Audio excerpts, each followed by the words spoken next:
प्रार्थना की ताकत कैसे काम करती मैं बताता हूँ। हमारे शरीर के अंतिम इकाई में प्राप्त प्रोटोप्लाज्मा, उससे ब्रह्मांड के अन्य घटकों का निर्माण होता है, इसलिए एक दूसरे से जुड़े हुए रहते हैं। हमारे शरीर के सेल्स एक सेकंड में अरबों खरबों बार खुलते और बंद होते हैं, जिससे जैव आवेशित विद्युत पैदा होती है, जो ब्रह्मांड के अन्य घटकों से भी संबंध बना लेती है। इसलिए जब कोई प्रार्थना करता है तो वो सारे ब्रह्मांड से उसकी वाणी जुड़ जाती है और वो जुड़ाव परमात्मा तक पहुंच जाता है और प्रार्थना अपना काम करना शुरू कर देती है। मैं एक डॉक्टर की व्यक्तिगत घटना सुनाता हूँ जो सार्वजनिक से ही बड़ी है।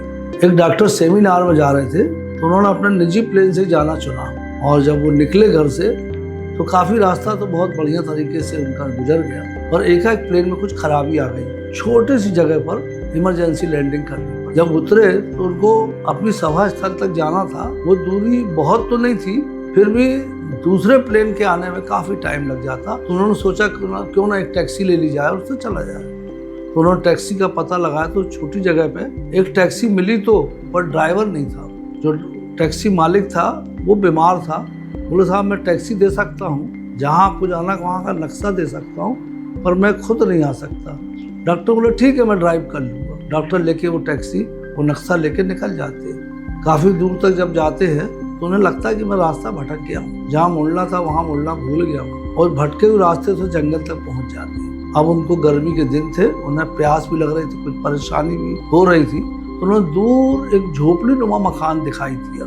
वो हिम्मत करके उस मकान में गए, उसके दरवाजे पे नॉक किया तो अंदर से आवाज़ आई कौन है? तो बोले मैं एक पथिक हूँ, मुझे प्यास लगी, क्या पानी मिल जाएगा?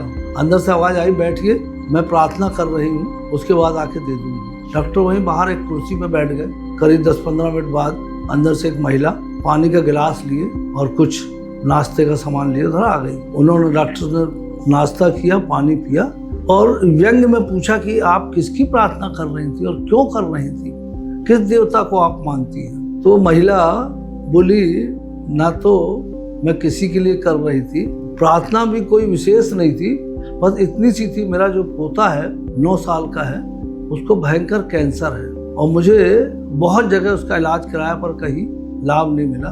तो लोगों ने बताया कि डॉक्टर मार्क्स करके है, वो इसका इलाज कर देंगे, पर मुझे ये भी नहीं मालूम डॉक्टर मार्क्स किस शहर में है और उनकी कितनी फीस है, वो खर्चा भी मैं उठा पाऊंगी कि नहीं उठा पाऊंगी। तो मैं रोज सुबह भगवान से प्रार्थना करती हूँ कि किसी तरह मार्क्स का पता मुझे दे दो या मार्क्स से मुझे मिला दो, यही मेरी वो है और कुछ नहीं। तो डॉक्टर मार्क्स की आंखों से आंसू आ जाते हैं, क्योंकि वही डॉक्टर मार्क्स रहते हैं और बोलते हैं बहन तुम्हारी प्रार्थना भी सच्ची है, तुम्हारी पूजा भी सच्ची है, ईश्वर ने सुन लिया, मैं ही डॉक्टर मार्क्स हूँ।